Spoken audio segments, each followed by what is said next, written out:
Okay, so now I'd like to introduce you to the owner. What really I find fascinating is his passion and his journey on the green building piece of this. What we have in Timbers, Troy Johns has in building green, and there's an infinite amount of knowledge that you can really suck up in doing this. So it's a zero carbon build.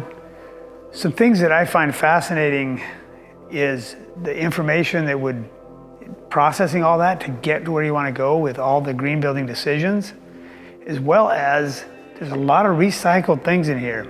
Every door was sourced before the plans were complete, and then design kind of centered around those doors.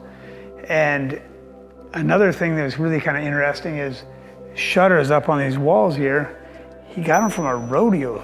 So the dents in the board were kicks from bulls and whatnot. Fascinating stuff. So let me introduce you to Troy Johns and his green building home that took second place worldwide for the most green building. My name is Troy Johns. I'm with Urban Northwest Homes. Been in business for about 15 years. One of the things we had to think about when we were building this home, with many of our homes, is that we want to bring the outside in, and not just the beauty of the outside, but the insulation value that the earth gives the house. So in this house, we have about 5 acres of geothermal loops that run through the yard. And those then run into the house through an exchange system, and they heat all the floors in the house. So technically, between the solar panel array that we have out back and the geothermal loops, the house is literally heated by the sun and the earth. Another thing that we had to kind of take into account before we just start building a house is what are we going to put in the house as far as recycle and reuse goes. In every one of our houses, we want to recycle, reuse up to about 10%. You take that, if every builder did that across the country, it would make a massive impact on our garbage system.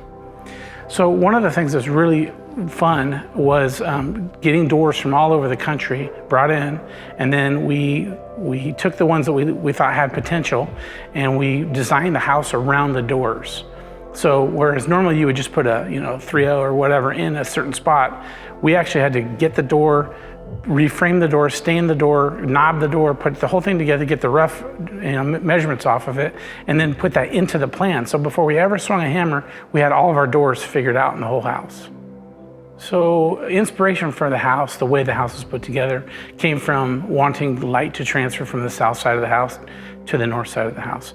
Because in this climate, we just don't get any sunshine on that north side of the house. And in solar gain, you want as much sun coming through the southern windows as you can in the wintertime when the elevations are lower for the sun. That heats the house, that's free heat you're getting there. In the summertime, you want exactly the opposite. You want the eaves to shadow the windows in the house. So the whole house is put together with a sunlight factor. And that is the biggest thing when you're talking about building green, is to take advantage of that free sun that's coming in, which also means free light because you've got more light coming in through the windows. To do that, you need some higher ceilings. But I didn't want to have higher ceilings just for the sake of having higher ceilings. We wanted that volume, that light to come through, but then it would look like a big hotel, I guess. I didn't want that hotel look. So what we did was use the beams to bring down false roofs. And so the house has got these 24-foot walls throughout, but the reality is it only feels like 10 or 12 foot because that's where the beams stop. And so in that, I brought in Aero Timber because they really know their business. And I explained to him what I was trying to do. And while this is somewhat of a one-of-a-kind, he jumped right in and was like, let's do it. That sounds fun. And that's what I wanted for the project. So there are a couple things you need to do to get to an off-the-grid home. One is you need to produce as much power as you're using, and hopefully more. And so you have to model the house before the house is even built. And that's where you take into account your heating systems and things like that.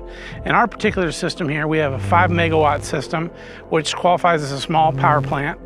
And it generates enough electricity to heat the house, and we sell up to $1,800 a year back to the grid. Any excess that we make past that, we have a 1973 van that we totally rehabbed, and we put 5 Tesla batteries in it, so it's completely electric. And when the power goes out, the van feeds the house, so it's pretty cool. Oh, well, big thanks to Troy Johns for sharing that information. I'm sure a lot of you will find that fascinating. There's just so many things that we can use to learn and grow and improve. And Troy Johns has demonstrated one of many ways to do it. Very fascinating. I love it.